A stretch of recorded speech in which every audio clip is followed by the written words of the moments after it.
G20 summit in the national capital was marked by a joint declaration by all member states. Well, that was clearly a successful summit that was held here. The G20 declaration of New Delhi was an important one. Amidst all the hectic diplomatic developments, many questioned the sidelining of Canada at the G20 summit. Canadian Prime Minister Justin Trudeau and Indian Prime Minister Narendra Modi met on the sidelines of the G20 summit. This comes after Trudeau skipped the President's G20 reception for leaders and gave two big announcements, a miss. Drawing wedge between the two countries is the stinging issue of Sikh separatism, or the so-called Khalistani movement, the anti-India narrative that has run amok on the Canadian soil. Two recent instances can be cited as the latest example: the desecration of Durga Temple at the Surrey Town County in Canada, and also the so-called referendum that was held at the same county. Both point out to the sinister designs at play. With a cold shoulder meted out to Trudeau and a strongly worded statement that had come out after that crucial meeting, this is a clear insistence on controlling the anti-India hate-mongering in Canada. Has India, with that clear statement, drawn a red line, and is it likely to have a real implication on what has happened so far? Our focus on Viewpoint.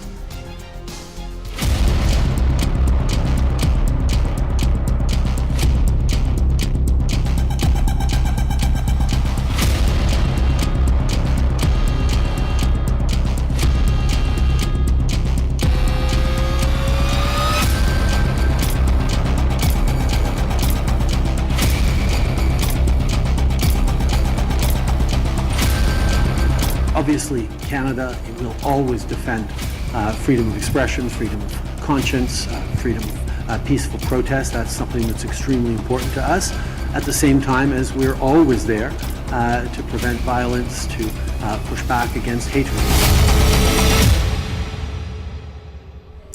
Vasudev Kutumbakam indeed was our motto, but not for certain nations, keeping in mind that this is a strong issue that India has taken up, and it has taken up with a lot of force, and in that narrative there are no words that were minced at all. Let's get you an overview of the talks between Prime Minister Narendra Modi and Justin Trudeau. What exactly happened and what was said in that particular statement. India has put out its side very, very categorically, clearly, as I said, without mincing any of the words. Let's take you through those statements one by one. While Trudeau in his response has used the obvious words which he has been using in a part of his narrative, believe in the freedom of speech, he spoke about peaceful assembly, democratic rights, and as for Indian government and Prime Minister Modi's message was that forces promoting secessionism need to be controlled. Violence has been incited against the Indian community and also the community which is not really a part of this anti-India narrative, often called the silent majority living on Canadian soil. Trudeau in his statement has said that we will push back against hatred, but at the same time he continues to point against the right to peaceful assembly or the right of certain groups to have their point of view. Action of few, not of Canada, trying to distance themselves, not to forget that a lot of these hate mongers or the supporters of Khalistan are actually in alliance with the present government in the country of Canada. The Indian community is threatened, and we saw those multiple instances of desecration, diplomats, officers who were facing threat and intimidation at various points in time. Trudeau has also said that we believe in the rule of law. India has insisted that the ties are anchored in the respect of law and, more importantly, the respect for sovereignty. The particular issue of Khalistan is not about a particular community or a region. It directly goes to the heart of India's sovereignty, integrity, territorial integrity, more importantly. Trudeau also insisted, Canada also insisted in its statement that they spoke about the foreign interference. They said there are various nations which are trying to meddle in the internal affairs of Canada, saying that all these groups, whatever they're doing on Canadian soil, is actually an internal affair and you shouldn't be bothered about that. India doesn't agree with that position. The nexus must concern or everyone, including Canada. That's what India has asserted. And in that very short statement, if you read it, the biggest paragraph talks about how the Canadian authorities need to act tough when it comes to these Khalistani elements who have been running amok when it comes to their hate propaganda, the so-called referendums that have been held. Let's talk about some more facets of what exactly is happening, and more importantly, what is Trudeau's link with this Khalistani nexus? in 2015, four members of the Trudeau's cabinet, they were linked to the Khalistani nexus. There are various reports and journalistic accounts that argue that is there some kind of financial linkages that the government has. Not to forget that politically they are in alliance with a party which has a sympathetic tone towards the Khalistani cause. In 2017, attended Toronto Kirtan with Khalistani flags which were part of that Kirtan. These Khalistani elements seem to have a control of Gurudwaras and a lot of religious places, and more importantly, that has led to this small group of people being so vociferous or being so vocal. In 2017, also addressed Khalsa Day parade with Bhindranwale floats. Now, Bhindranwale, you'd remember, he's remembered for the 1984 Operation Blue Star and the sort of insurgency we had seen in the state of Punjab back in the 1980s. And he remains a deeply controversial figure here in India. 2022, about a year ago, he struck a deal with pro-K NDP to stay in power till 2025, and this alliance stays in power till 2025. So this narrative is indeed going to find some resonance with the present government in the country right now. Let's cut across to some latest news coming in on this particular topic. We also see how Trudeau is facing the flag back home. The Toronto Sun has headlines, and I'm putting those headlines in quotation marks for you.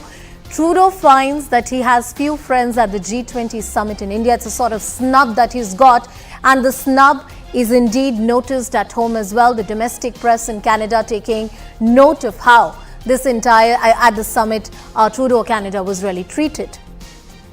The Globe and the Mail, which are the other publications there, have said that Modi scolds Trudeau over Sikh protests in Canada against India. These are the leading publications. In fact, various opposition parties in the country of Canada have also questioned the government about the manner in which Trudeau was snubbed and he couldn't really voice the opinion of the Canadians at the G20 summit. So there's a domestic political backlash that Justin Trudeau is facing right now. Let's take this question to our guests as well. The success of G20 and the issue of Canada and the Khalistani issue that India has taken up very, very strongly. Joining us on the broadcast is Manju Seth, who is a former diplomat. She is with us on the show. We also have Edward P. Joseph with us on the show, who is a senior fellow at the SAIS. We also have Neha Bansal, who is a senior policy specialist at the United Nations. We also have Lieutenant General KJ Singh. He is a retired officer, also a defense analyst. Good evening to all of you. Thank you everyone for joining us on the broadcast. Manjuji, I want to come to you first. G20 indeed was a huge success. We have spoken about this in the last 4 to 5 days, ever since there has been this marathon diplomatic hectic parleys that have been happening, especially here in the national capital. But that strongly worded statement from India when it comes to the meet or the bilateral that had happened with the Canadian Prime Minister Justin Trudeau, what does it show about the relationship between the two nations? Is it correct to say that India has taken up this issue with far more strength and vigor compared to what we had done in the past? Absolutely. It was very important that India take it up strongly, because despite all the threats and all what has happened in the recent past in Canada, even targeting Indian diplomats, the Indian ambassador, and kind of death threats, etc. So that has been very, very concerning for India, and Canada doesn't seem to have taken any cognizance of that. Yeah. They seem to be just saying, even now he gave a very anodyne kind of thing, saying we stand against them and we respects free speech, but threatening people and giving death threats is not something that you should tolerate as free speech, not under the garb of free speech. So definitely the relationship is under strain, and even the FTA talks have been put on hold because of Canada's attitude. The Canadian Prime Minister's attitude, and I think he has his constraints. Because as you mentioned just now, there is a K nexus within the cabinet as well, and his political support. A lot of it comes from that category. So not all Sikhs in Canada are linked with this or with this movement, but yes, it's a sizable chunk, and I think it is important. It is incumbent on the government of Canada to take action against them, to prevent this kind of behavior, and the threats especially to our diplomatic premises, to our diplomats. It has to stop. And even the desecration of temples, I think, is not acceptable all the time. He said we don't tolerate hate, but this is hatred. If you keep on desecrating other people's religious places, I think it is a very clear indication that this is hate. And no action, no concrete action has been taken against any of them. Yep, I'm going to zoom more into this Khalistan issue, India-Canada issue, and then talk about the macro issue, the success at G20 and what to expect more. I want to cut across to Lieutenant General KJ Singh, who is with us on the broadcast. Sir, you've written about this issue at length. It's a silent minority of people in the country of Canada which are very quote-unquote vocal or loud or make too much noise about this anti-India propaganda that they seek to run for certain small benefits. But the majority of the Sikh population living in Canada arguably is not in support of the so-called Khalistani movement. The fact that there are domestic political compulsions for Justin Trudeau to in some way be in alliance with the sort of narrative, do you really see this position shifting? Look, there's flag that he's got at G20, whatever he could, and the domestic press has noted that. There is domestic political flag that he's facing, and more importantly, the national media in Canada has also taken a note of it. See, Anusha, I do not expect, great move forward, but I certainly expected better sort of behavior. The way Premier Trudeau sulked through the summit, it was not behoving his stature. He represents such a big economy, a country which has got such large diaspora from India. Their education economy runs on us. Yeah. A large number of Indians contribute to their economy. So I certainly expected a better kind of a response, more mature response, I'll say. See, he came here a few years back, and that time also he went on a kind of a sightseeing trip and he indulged in a lot of tourism. So this time we were expecting something substantial from him. Unfortunately, that has not happened. And you're very right. I am in touch with a lot of people in Canada. The silent majority there is not with him.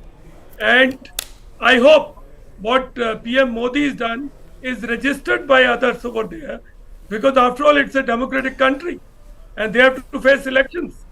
So it's time for people take note of this. And not see, the problem with him is there is one Jagmeet Singh Dhaliwal.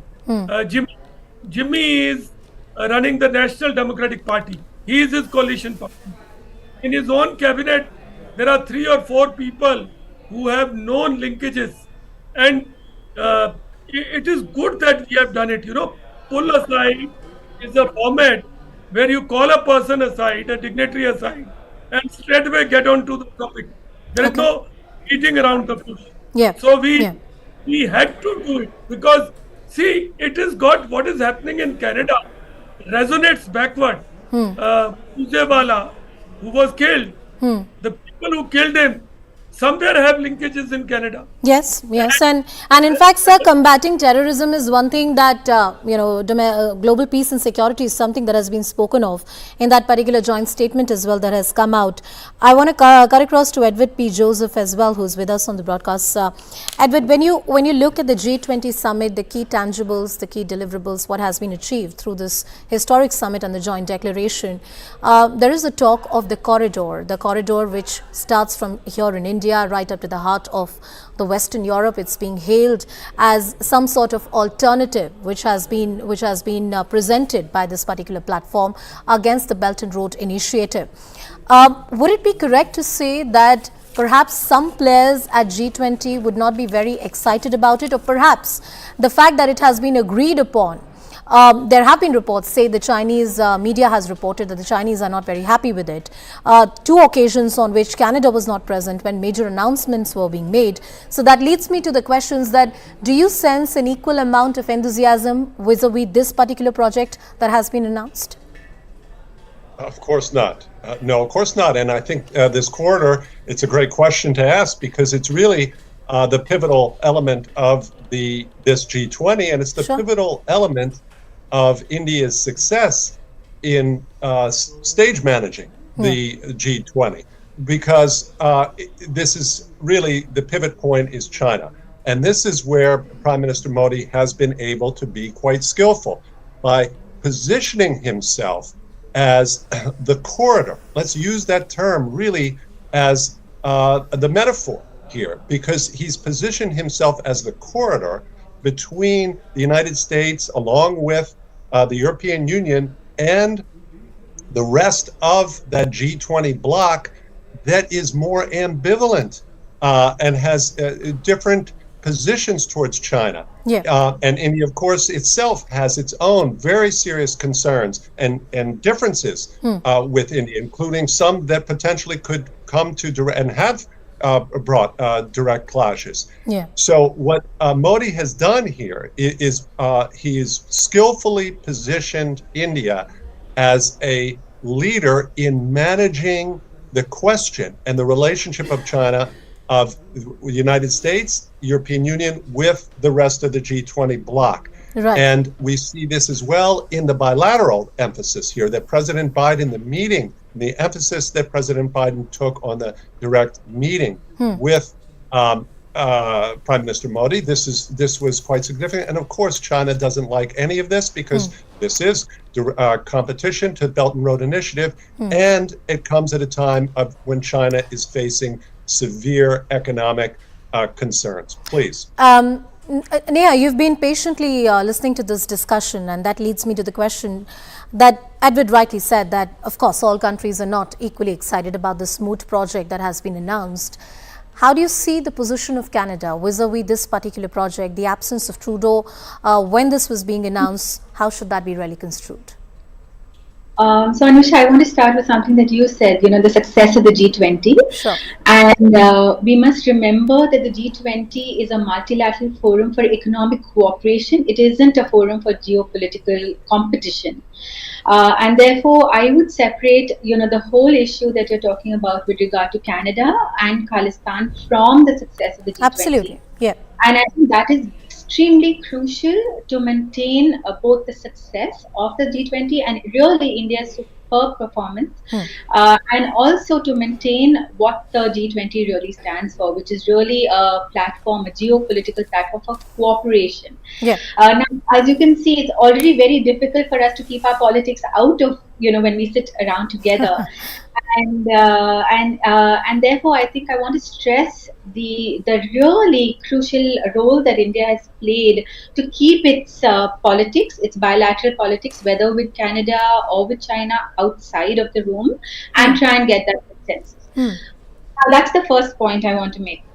The second point is that from the flow itself and on policy matters, Canada has played, the game of cooperation very, very well at 20, and we didn't see any of this play out. Of course, India playing the voice of the developing South and the global South has from time to time pushed back on some of the Western countries, whether it came to cost of finance, whether it came to infrastructure, transfer of technology, etc., and also in terms of national pathways to development. But by and large, I would stop by saying that, this geopolitics that actually plays out at almost every forum very naturally was very skillfully and, kept Neha, out of the... I agree with the opening comment that you made, that, the success of G20 versus the bilateral issues that India, Canada, India, China may have are two theoretically very different topics, and yes, at the global platforms as well, ideally they should be separate.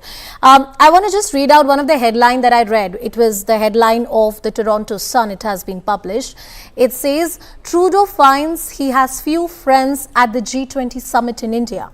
The optics of how these summits really play out are very, very important, not just for the leaders, for the press, but I believe for the geopolitics and for the overall, success for any particular country is concerned. How do you see this particular, manner and posture of Canada being portrayed in their national media? It's not the Indian press. I would again go back to saying what I said earlier, which is that, for all of us, we tend to start to take our geopolitical positions very quickly, including the press in Canada. And so it's really important. I mean, I was representing the policy sort of debate at the G20, and I can tell you that didn't play out on the flow of negotiations.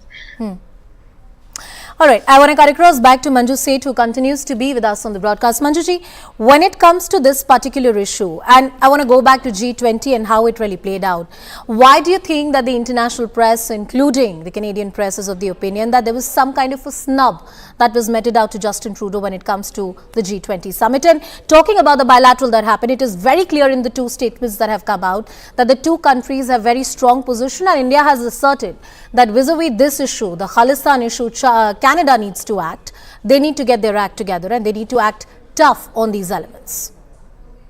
Absolutely. G20, as mentioned, is an economic forum. Sure. The focus is on economics, but of course, geopolitical issues have crept in, and other elements have been added to make it a comprehensive kind of forum to address global challenges where global solutions can be found, because this G20 represents about 75% of the global GDP and a large element of the population as well. Yes. So, percentage of the population. So the fact that Canada found itself isolated, I think, is because it seemed that they were not ready, because terrorism was an important part, and they were not ready to condemn terrorism, and because these are terrorist acts, at the end of the day, the Khalistani approach and the way they've been behaving and threatening and showing all these, tableaus, including Indira Gandhi's assassination act. That was the worst possible thing to do. Yeah. And yes, they have taken action for the diplomats to give them security, but that is not enough. They have to take action against the people who threatened them. They have to take action against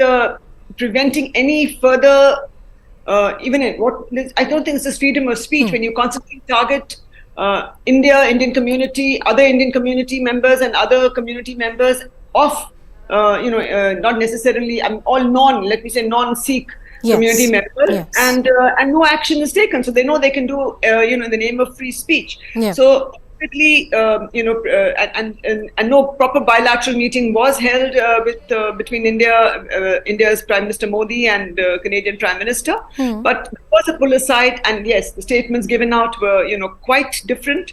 Where he said yes, it is it is freedom of speech, etc., etc. We saw all that, and where he has said very categorically that this is not acceptable, what you are saying, and you need to take action. So I think that is a I'll have one more comment from Lieutenant General KJ Singh on the particular issue of India versus Canada, and then I'll come to the overall G20 summit and to what extent it has been successful. What are the key things to look forward to?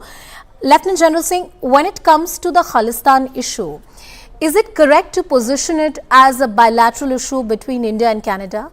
India has voiced the concern that when it comes to these Khalistani elements, this pro-Khalistan network or nexus that runs, it runs across the world in US, UK, Canada, Australia, different countries. Should this be seen in the light of global threat or the kind of terror activities that we have seen? Because a lot of these elements are found to have linkages with criminal elements, terror elements, which are wanted here in India. See, Anusha, US has put together a grouping which is called I5, which is got a grouping of UK, New Zealand, Australia, Canada and USA. And that is for intelligence and this kind of exchange of information. Yeah. Now, the people who are operating, we have this threat from 3 countries, actually 3.5 if you take it. This thing happens largely in Canada, and to some extent in US.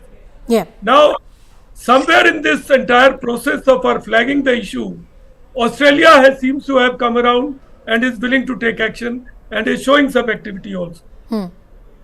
And also UK, after the Colin Bloom report, UK is also showing there are compulsions because UK has also got vote bank politics inside their country. So that is also an issue for them. But UK is showing positive move forward. Now, what is left is the very, very catalyst from where everything starts, and that is Canada. And you are right, it has got ramifications across India. People of Lawrence Bishnoi gang are hiding in Canada. There are people who have, who have been involved in terrorist activity, which has killed people from multiple, nationalities. And that is still not resolved. So to that extent, I will go along with you that don't take it only as a bilateral issue. Yeah. It is got ramifications into many countries, and it is time that Canada becomes serious on this issue. Because I want to have closing comments from all the guests as far as the G20 summit is concerned and the viability of what has been promised, and to what extent can it really be translated in reality. Edward P. Joseph, coming to you first. We spoke about the corridor. It's a mega ambitious infrastructure project we're talking about, which will require the cooperation of multiple countries.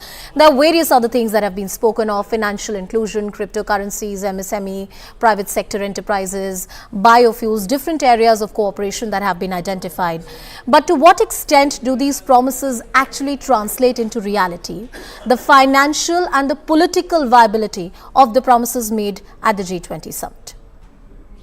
You've put your finger on the main weakness of this type of a forum. Yeah. Is that translating these commitments? They're broad commitments, and we should not dismiss them. It's still significant that countries come together and say, for example, that they're going to triple their capacity in renewable energy. That's nothing to be dismissed, but realizing those commitments is another matter, and that's where, of course, it takes focus and follow-up in the aftermath of the big summit. On the question, though, the other guest mentioned about geopolitics, it's not realistic to say, oh, we have to leave geopolitics out, because that's entirely the purpose of such a forum, is to bring the political, the sometimes competing, sometimes overlapping interests of 20 different nations, 20 different significant nations, and bringing them together. And no one can expect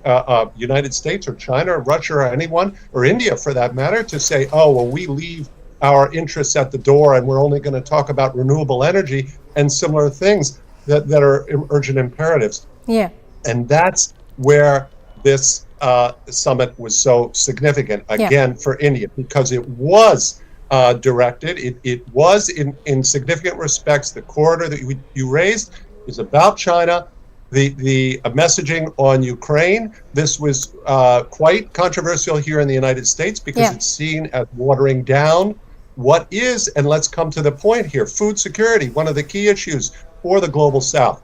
Who is causing this threat, which is mentioned in the summit communique? It says they're concerned about the grain, calls on Russia to respect the UN negotiated grain deal, which Russia refuses. All right. These are the type of concerns that affect the global South, but there's a difference in approach in raising these issues. And I can tell you from here in the United States, that did raise concerns. Please. Neha, you can't leave the politics at the door. The geopolitics forms the undercurrent on which the economic negotiations really happen. And to divorce one from the other is to have a very limited picture of the overall reality.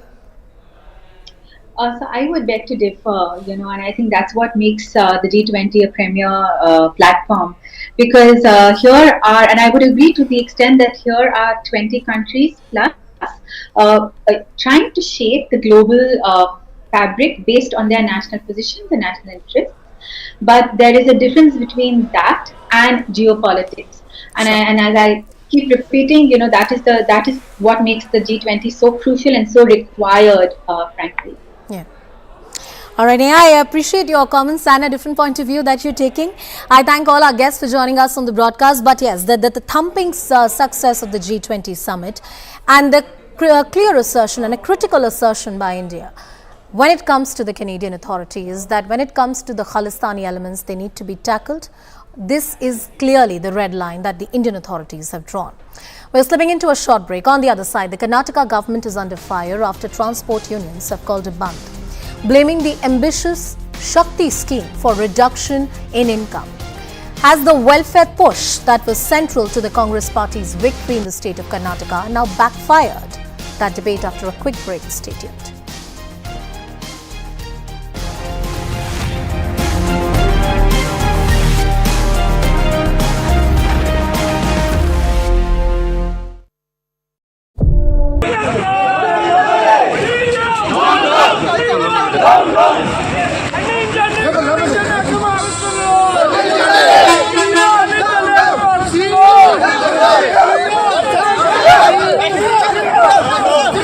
Go!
Welcome back. You're watching Viewpoint, and now that story coming in from the state of Karnataka.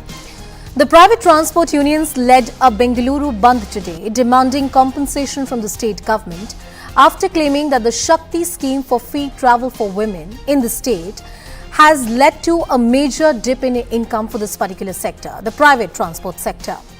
Now, the one-day Bandh was called after the State Transport Department failed to meet the United Federation demands within the deadline of 31st of August. The body, which represents over 32,000 private carriers and vehicles, called the system corrupt, claiming that there is no check on illegal transport operators, adding that multiple jobs, livelihoods have been lost due to the welfare scheme, the so-called welfare scheme. That's what the critics argue. After Chief Minister Siddaramaiah first called the demand impossible to meet, Transport Minister Ramalinga Reddy assured the protesters of talks with the Chief Minister to address the demands. The agitation has now taken a center stage. It has now been called off. But the big question remains, has the welfare push that was central to the Congress party's victory in the state of Karnataka now backfired? Was it not thought through like various other schemes in the state that have had adverse ramifications? Our focus on Viewpoint.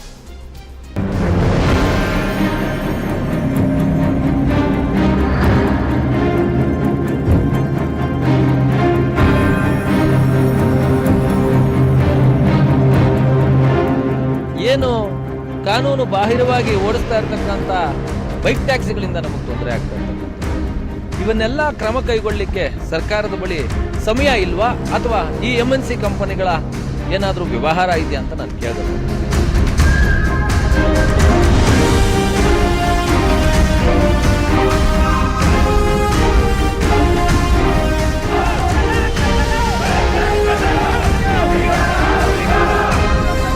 Possible ಡಿಮ್ಯಾಂಡ್ಗಳು ಇಟ್ಟರೆ ಮಾಡೋಕ್ಕಾಗಲ್ಲ. ಖಾಸಗಿ ಬಸ್ನವ್ರಿಗೆ ಜನ ಬರ್ತಾ ಇಲ್ವಂತೆ, ನಷ್ಟ ಆಗ್ತಾ ಇದೆ, ಅದಕ್ಕೋಸ್ಕರ ನಮಗೆ ಆ ನಷ್ಟ ತುಂಬಿಸ್ಕೊಡಿ ಅಂತ ಹೇಳಿದ್ರೆ ಅದು practically not possible.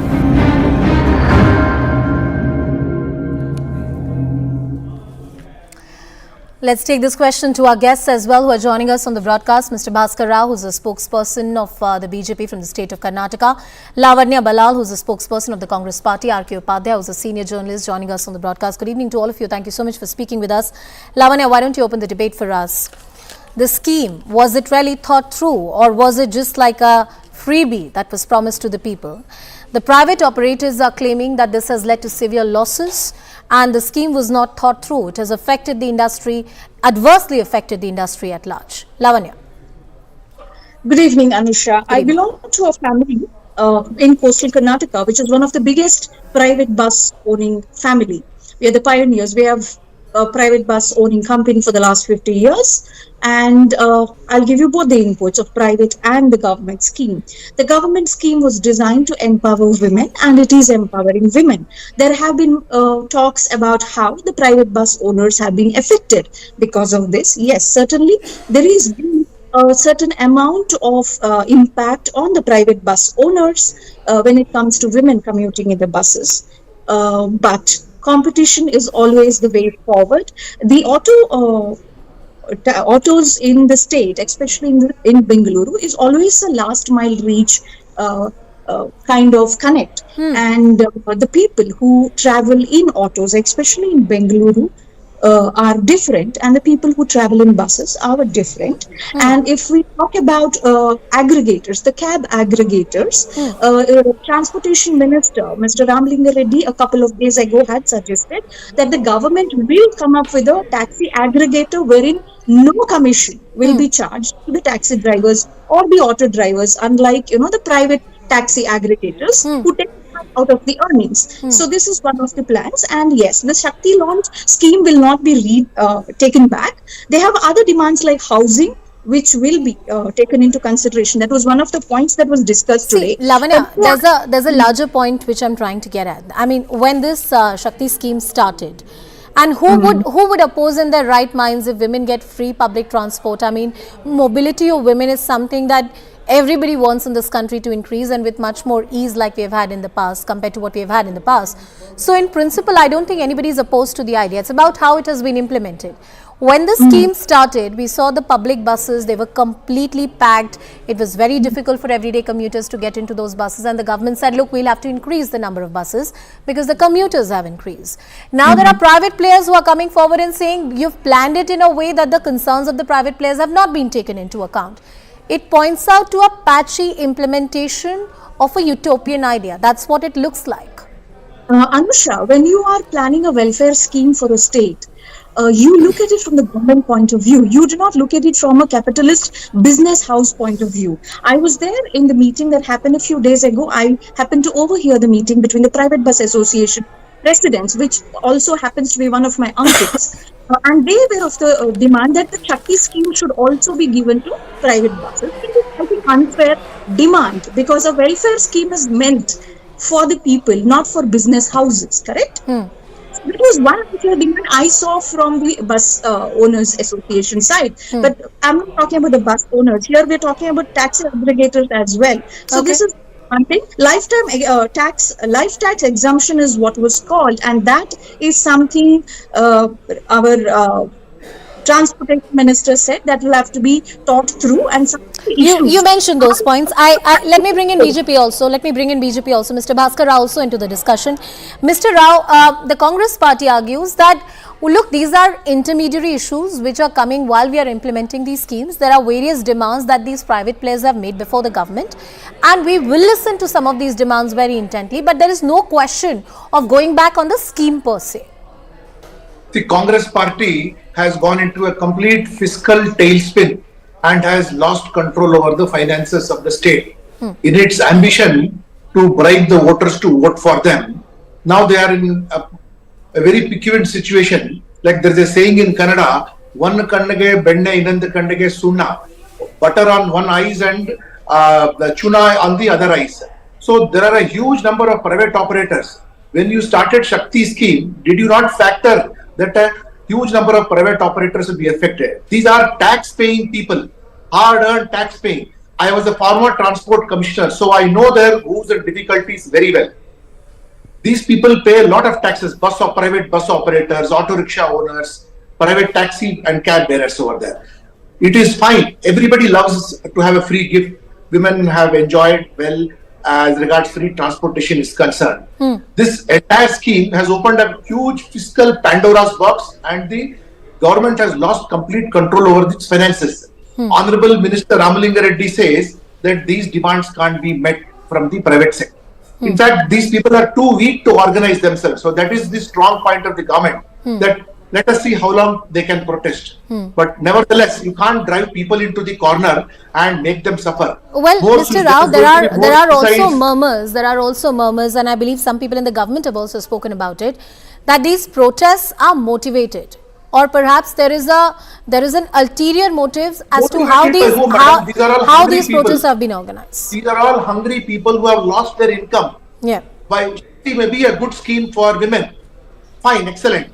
Welcome. But what about the plight of these people who are hardworking people, those who have borrowed money, bought transport vehicles, and they are tax-paying persons?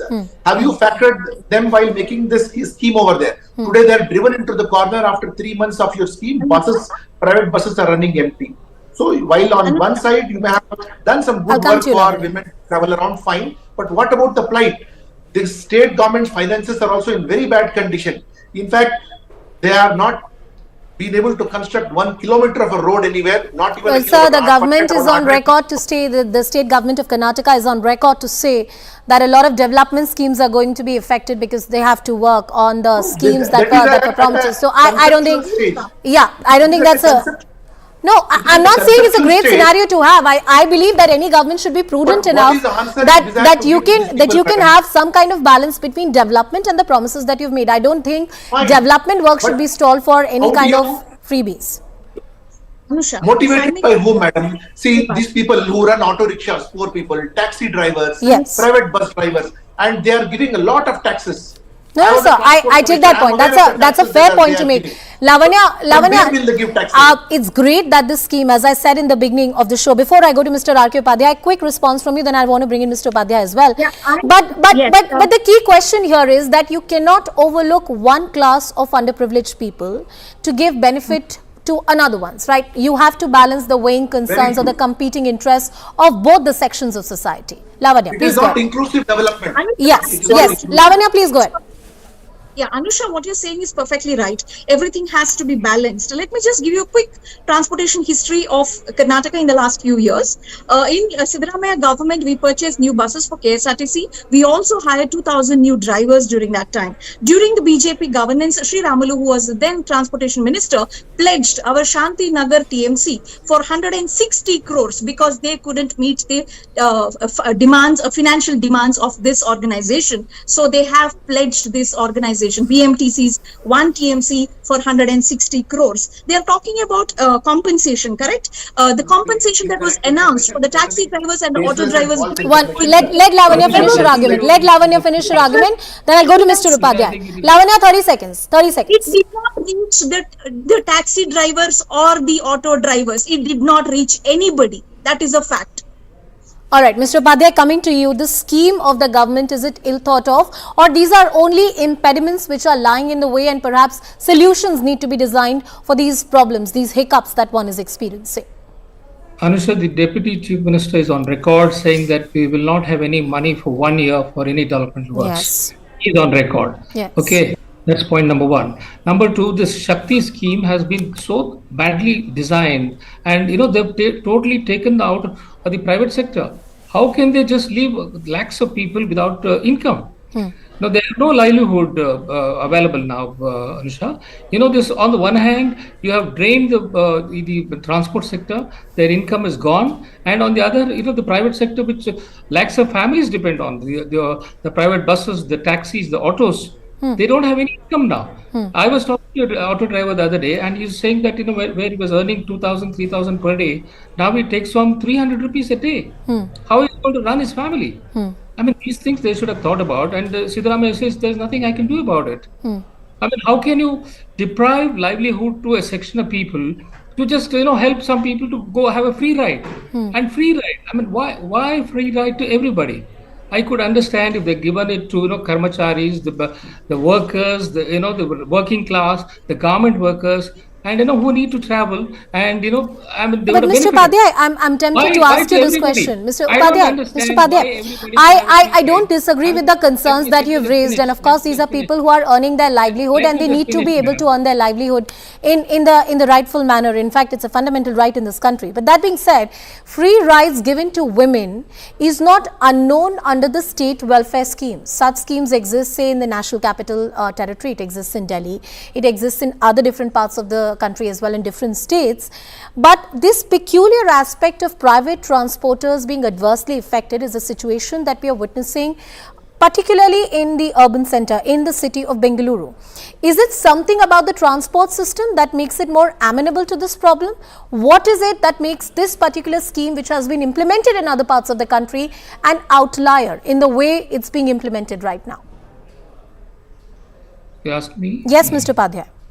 Yeah, I think it was not thought of at all, because see, there is a very big private sector in Bangalore, and people depended on the autos and taxis very much until the metros came. The metros can hardly meet the demand, and that being the case, these people who have taken loans, heavy loans to buy the vehicles, now where do they go now? How will they repay the loans that they have taken? I mean, government should finally at least should come out with some kind of a financial package for these families who have been very badly affected. Mr. Bhaskar, do you think the suggestion that Mr. Upadhyay is making, that some kind of financial package government should really come out with, Is it really going to solve the problem? Because if the problem, if it's systemic in nature, cannot be sorted out by one sort of a package which has been doled out. And that being said, as it was mentioned by one of the panelists, that the Deputy Chief Minister is on record to say that for 1 year, we don't have money for any development scheme. So can you really do that? Mr. Bhaskar Rao, then I'll go to Lavanya. The state government itself in a financial tailspin, I told you, ma'am, and they have been diverting money here and there, and 11,500 crores of money meant for SC/ST development has been transferred for guarantee schemes over there. No MLAs or any public representative is receiving any money for development funds over there, and they have given a budget that is a revenue deficit, which is a very, very wrong financial step also over there. So without realizing the implications, they have embarked upon this scheme over there. Now it is hitting back. As you rightly mentioned, that giving welfare to one section and depriving others is becoming counterproductive over there. Siddaramaiah has given so many budgets, he was himself aware of this, but now he is forced to carry on with such a financial system. And as Upadhyay ji mentioned, that this has been ill-conceived system, absolutely ill-conceived system. And Lavanya, if the government has mentioned, no money for the planned development schemes and work, how will you dole out any kind of benefits to these transport association or the private, transport people who have been affected, keeping in mind that their concerns are also largely fiduciary of financial in nature? They are suffering loss of businesses because the government implemented a certain scheme without really thinking about them. You don't have the money and the wherewithal. and the motor vehicle tax comes from the private sector, madam. Let Lavanya respond. Lavanya, go ahead. Anusha, today the union was demanding 1,000 crores as compensation, which is not an amount that any state can afford to spend on private players. When we talk about private players, let us also look at the capitalism that comes into place. And Mr. Upadhyay is factually incorrect when he says the auto and the bus transport. Sir, do you have the facts and figures when you're talking about number of women who travel by autos and it has dropped drastically, that it is impacting their lifestyle, there are lakhs of that people they're traveling by buses? If you had fact and figures, there that is- One at a time. Upadhyay ji, I'll come to you. You respond to Lavanya's question, then Lavanya, finish your argument first. Yes. I would also like to know, the autos and the buses in Bengaluru, especially autos are the last mile connectivity. When he's talking about autos and buses, now my question was the percentage of women who use autos and who have stopped using autos after the scheme. And also, sir, the scheme is for all women who want to avail it. It is not forced on anybody. If women of your family or my family do not want to use it, they need not. They can pay for their bus tickets and travel. Let's be very clear about that. And also, as today, when you're talking about development work, we have relaunched the Suchi program. No.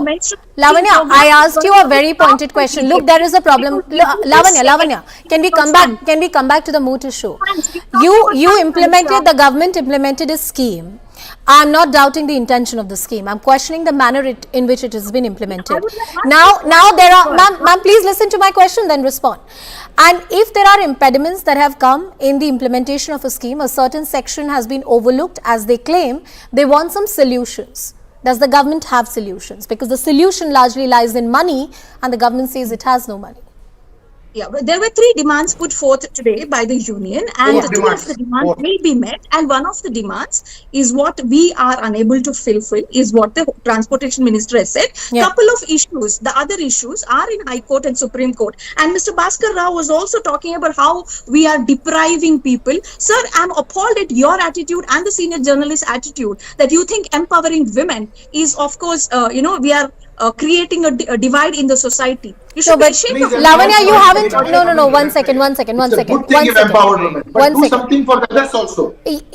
Lavanya, that's why in the beginning of the debate I said that nobody can disagree with the fact that women should have easier access to mobility in this country. It is required for women's development.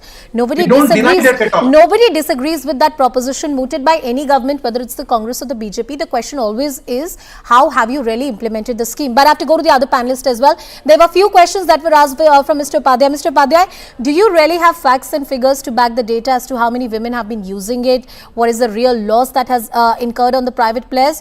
Or everything is not really about, specific figures, but rather a sentiment that is being put out?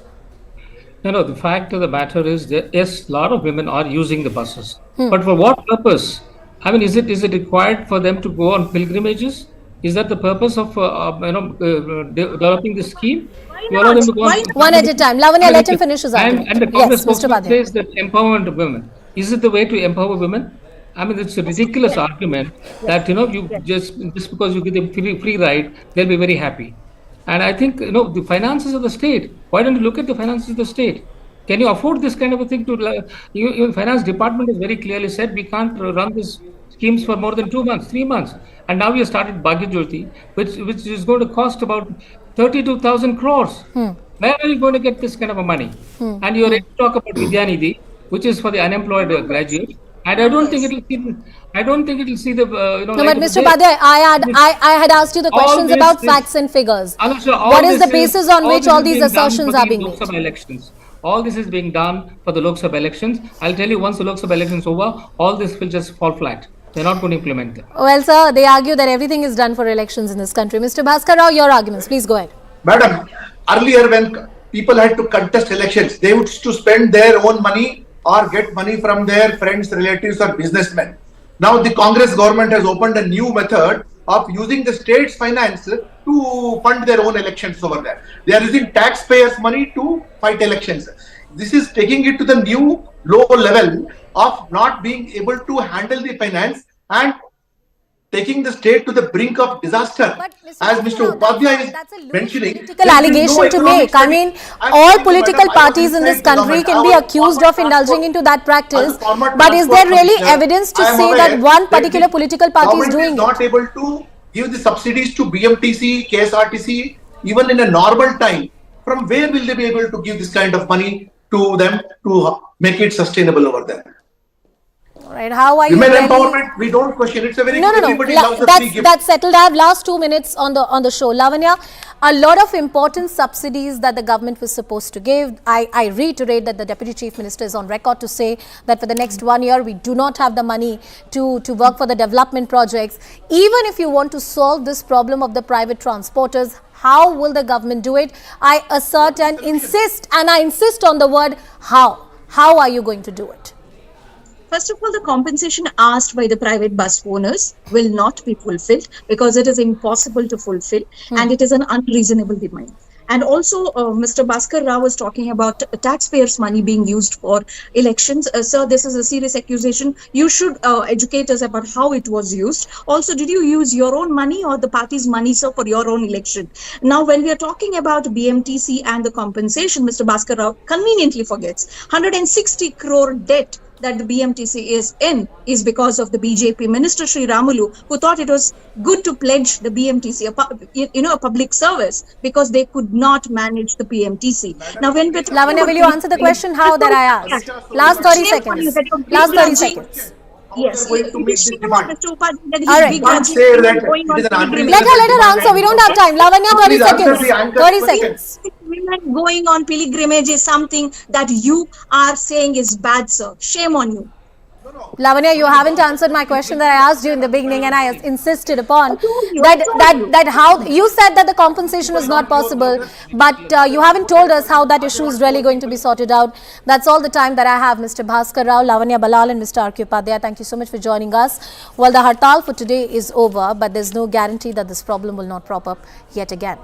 With that, it's a wrap on this edition of Viewpoint. Plain Speak follows.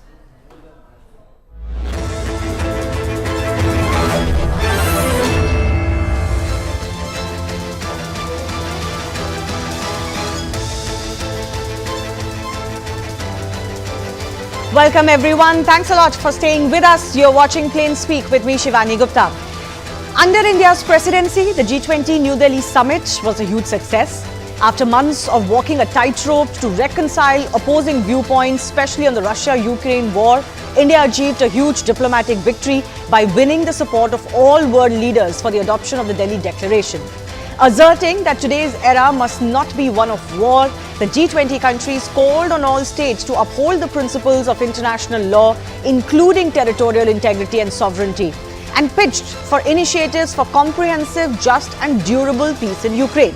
Now, earlier today, even the Chinese Foreign Ministry spokesperson stated in a media briefing that the G20 New Delhi Leaders Declaration has sent, quote, a positive signal that the member countries of the influential grouping are joining hands in tackling global challenges and economic recovery. Now, multilateral development